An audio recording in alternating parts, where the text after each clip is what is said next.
एक समय की बात है। एक बूढ़ा किसान था। उसके पास एक वफादार बैल था जो वर्षों से उसके खेतों में हल चलाता आ रहा था। किसान और बैल दोनों ने साथ मिलकर जीवन के हर कठिन दौर का सामना किया था। उम्र ढलने के साथ किसान की ताकत कम होने लगी और बैल भी बूढ़ा हो गया। एक दिन गांव के लोग बोले, अब ये बैल किसी काम का नहीं, इसे बेच दो। किसान ने मुस्कुराकर कहा, ये बैल मेरे लिए सिर्फ जानवर नहीं, परिवार जैसा है। जिस तरह से इसने मेरी मदद की, वैसे ही अब मेरी बारी है इसे आराम देने की। किसान ने बैल को अपने घर के आंगन में बांध दिया, उसे प्यार से खाना खिलाया और खेत में काम करने से मुक्त कर दिया। गांव वालों ने तब समझा कि असली रिश्ते काम से नहीं, अपनापन और वफादारी से बनते एक हैं। दादी रहती थी। उनके पास एक बहुत बड़ा मुर्गा था जो दादी का सबसे अच्छा साथी था। दादी उससे बातें करती, उसे दाना खिलाती और मुर्गा हर जगह उनके पीछे पीछे चलता। एक दिन गांव में मेला लगा। दादी ने सोचा, क्यों ना मैं अपने मुर्गे को भी वहां ले जाऊं। जब दादी मुर्गे को लेकर पहुंची तो सब लोग हैरान रह गए। इतना बड़ा मुर्गा किसी ने कभी नहीं देखा था। बच्चे उसके साथ खेलते और बड़े लोग उसकी ताकत देखकर अचंभित होते। मेले में हुए प्रतियोगिता में मुर्गा सबसे ऊंची बांग देकर पहला इनाम जीत गया। दादी को इनाम में अनाज और कपड़े मिले। दादी की आंखों में खुशी के आंसू थे। उन्होंने मुर्गे को गले लगाकर कहा, एक बार एक तू ही मुर्गा मेरी था। सबसे बड़ी दौलत उसे है। लगा कि रेलवे स्टेशन के पास छांव की बहुत जरूरत है।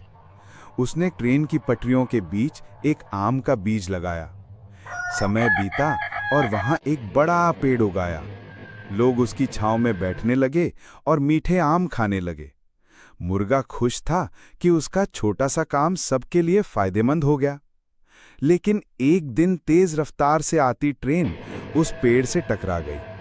पेड़ गिर पड़ा और पटरियों को नुकसान पहुंच गया। ट्रेन रुक गई, यात्रियों को देर हुई और लोग गुस्से में बोले, मुर्गे ने अच्छा किया था पर जगह गलत चुन ली। मुर्गा उदास हो गया, लेकिन उसने सोचा, अगली बार पेड़ खेत में लगाऊंगा ताकि किसी को नुकसान न हो। सीख: अच्छा काम करना जरूरी है, लेकिन सही जगह और सही तरीके से कर। एक समय की बात है। एक छोटे से गांव में रामू नाम का गरीब किसान रहता था। उसके पास थोड़ी सी जमीन थी जिस पर वह मेहनत करके फसल उगाता था।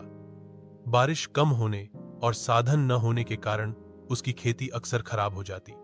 परिवार का पेट पालना उसके लिए बहुत मुश्किल था। रामू हार नहीं मानता था।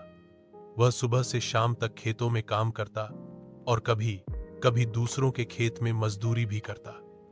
उसकी पत्नी और बच्चे भी उसका साथ देते।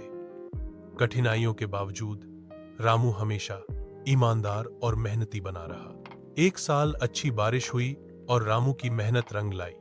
खेतों में भरपूर फसल हुई। उसकी हालत सुधरी और गांव में लोग उसकी लगन और धैर्य की मिसाल देने लगे। यह कहानी हमें सिखाती है कि सच्ची मेहनत और धैर्य से कठिन समय भी बदल सकता है। एक गांव में एक आदमी और एक कुत्ता रहते थे। आदमी हर दिन खेतों में काम करता और कुत्ता उसके साथ चलता। एक दिन खेत से लौटते समय आदमी पर सांप ने हमला किया। आदमी डर गया, लेकिन कुत्ते ने साहस दिखाया और सांप को भगा दिया। उस दिन से गांव वाले कहते, सच्चा साथी वही है जो मुसीबत में काम आए।